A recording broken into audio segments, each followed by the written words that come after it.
teman-teman, welcome back to our channel, di mana kita akan bahas tentang TOEFL bagian Structure and Written Expression. Dan menurut buku Longman TOEFL Preparation ini, kita udah nyampe ke skill yang 37. Nah, untuk skill yang 37 ini, kita akan bahas tentang kalimat pasif atau passive voice or passive sentence. Sebenarnya kalimat pasif itu apa sih? Kalimat pasif itu adalah ketika yang di kata benda itu dikenai pekerjaan, atau kalau yang dulunya di kalimat aktif itu dia jadi objek, kalau di kalimat pasif itu jadinya subjek. Untuk lebih jelasnya kita punya contoh seperti ini ya.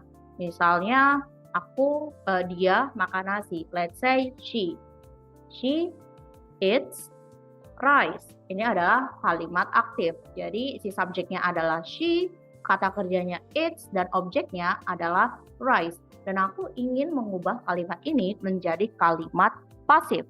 Jadi yang tadinya objek si rice menjadi subjek.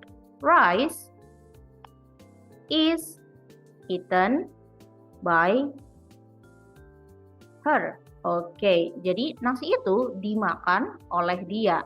Jadi kalau secara struktur kalimat pasif adalah ketika si objeknya itu menjadi subjek, atau ketika suatu kata benda itu dikenai pekerjaan.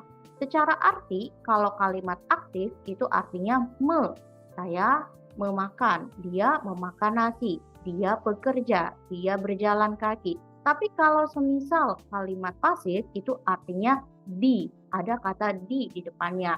Contoh di sini, dia makan nasi, kalimat aktif. Kalau kalimat pasifnya, nasi itu dimakan oleh dia. Jadi yang dari tadinya subjek menjadi tadinya objek menjadi subjek, dan artinya pun berubah dari yang makan menjadi dimakan. Oke, dari sini artinya sudah jelas ya. Dan mungkin teman-teman juga sudah banyak yang familiar sama passive voice ini. Di soal TOEFL, soal pasif ini lumayan bakal keluar, entah itu dia memang jadi core utama dari soal tersebut, atau karena memang dia menjadi acuan utama untuk answer-answer yang lainnya. Untuk menangani si kalimat pasif ini, kita punya ciri-cirinya ya. Kalimat pasif itu ciri-cirinya adalah to be plus verb 3. Maksudnya gimana? To be itu I'm, is, are, plus verb yang ketiga. Artinya apa? Kalimat pasif itu pasti si yang jadinya objek itu yang dikenai pekerjaan, setelahnya itu pasti ada to be-nya. Kita lihat lagi contoh yang tadi. She eats rice. Oke. Nah, yang jadinya objek menjadi subjek. Setelahnya itu pasti ada to be. To be itu bisa I'm, ya, is, are, was, were, be, being, been. Oke, sesuai dengan tensesnya. Setelah to be itu pasti verb ketiga dari verb yang dipakai. Karena aku pakai makan, yang mana verb tiganya adalah eaten, jadi setelah to be aku pakai eaten. Dan biasanya di soal TOEFL itu akan makin jelas kalau dia itu kalimat pasif kalau semisal ada by-nya, olehnya. Itu sudah sangat meyakinkan kalau dia itu harusnya kalimat pasif. Oke, kalimat pasif ini harus sesuai tensesnya ya teman-teman ya. Kalau semisal ini adalah tensesnya simple present. Kalau simple present, maka kita tinggal menggunakan to be, I'm, is, sama are, plus verb 3. Kalau semisal tensesnya berubah, seperti simple past, maka to be-nya juga berubah. Contoh nih, aku pakai she eats rice lagi ya, menjadi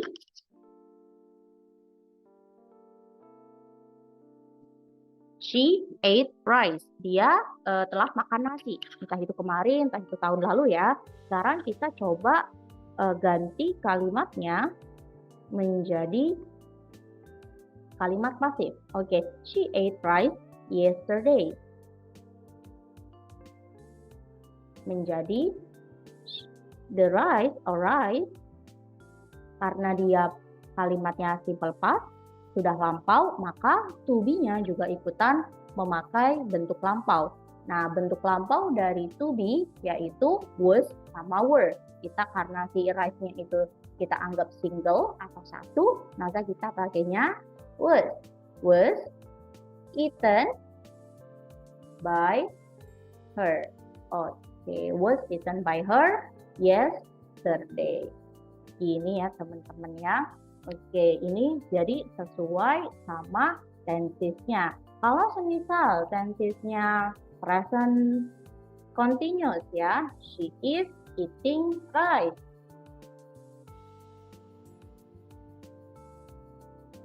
Dia sedang makan nasi. Berarti kalau kita pasifkan secara bahasa Indonesia gimana? Nasi itu sedang dimakan oleh dia. Berarti rice is tetap, akan tetapi karena dia continuous, maka kita harus menghadirkan to be-nya. Jadi to be-nya itu dua ya. Kalau memang tensesnya yang continuous, itu kalau dipasifkan, itu to be-nya menjadi dua. Artinya apa? Ada kata being. Oke, is being eaten by her. Nasi itu sedang dimakan oleh dia. Apa bedanya sama simple present? Kalau simple present itu kan menunjukkan sesuatu yang terjadi sekarang atau kebiasaan atau sesuatu yang berulang. Kalau misal continuous itu yang sedang dilakukan. Begitu. Jadi kalau present continuous ini, kalau misal teman-teman ingin pasifkannya, berarti to be-nya ada dua. Jadi kemungkinan is being. Kalau ini present continuous. Kalau past continuous, ya berarti is-nya kita ganti lagi jadi was being. Oke, dari sini aku anggap sudah jelas ya. Sekarang kita coba lihat di soal di bawah. Seperti biasa, soalnya bentuknya adalah kita diminta untuk menebak apakah kalimat ini benar atau tidak secara grammar. Kalau misal salah, kita harus tahu nih kenapa dia salah. Untuk mengerjakan soal yang basicnya kita harus nebak apakah passive voice-nya itu benar atau enggak, teman-teman bisa menggunakan cara untuk mengartikannya juga bisa. Tapi kalau misal ingin cepat, karena menurut aku personally, secara personal, mengartikan itu cukup memakan waktu ya ketika mengerjakan soal. Jadi kita lihat saja dalam kalimat itu ada nggak sih yang bisa membuat dia itu pasti pasifnya atau enggaknya, kayak gitu. Kalau aku, strateginya adalah kalau dia punya by, berarti kemungkinan besar dia adalah passive voice. Kita coba lihat nomor 3. Money is lending by the credit union to those who want to buy home. Nah, di sini kita sudah punya to be. Tapi setelah to be, dia itu memakai verb ing. Kalau semisal setelah to be itu verb ing, itu adalah present continuous. Jadi, money itu sedang meminjamkan. Secara logika, kalau kita artikan money, uang itu tidak meminjamkan, pasti dipinjamkan.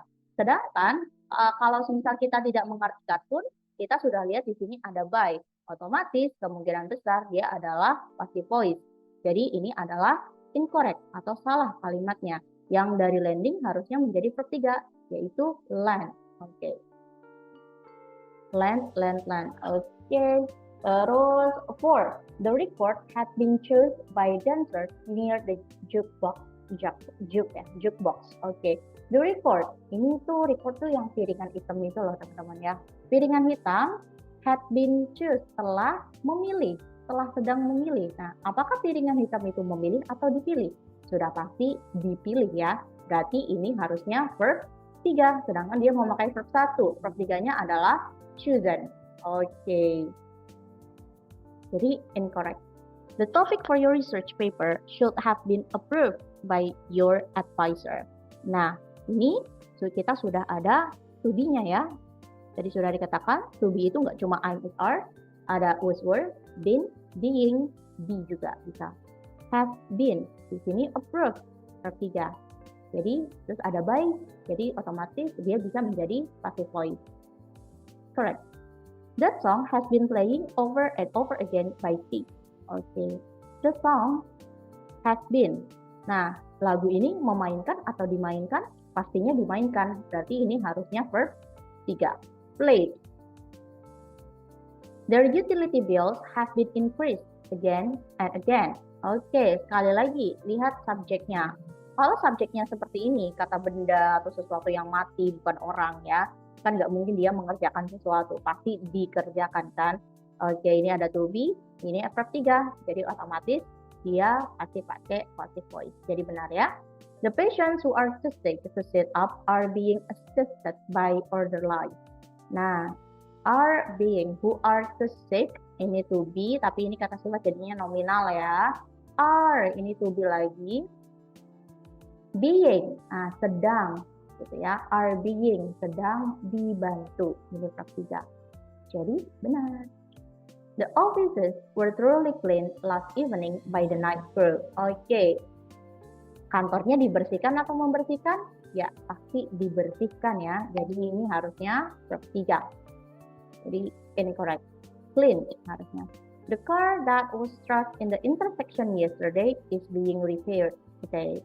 The car yang kecelakaan di perempatan kemarin, is being repaired today. Nah, ini sudah ada to be. Ini to be berarti artinya sedang.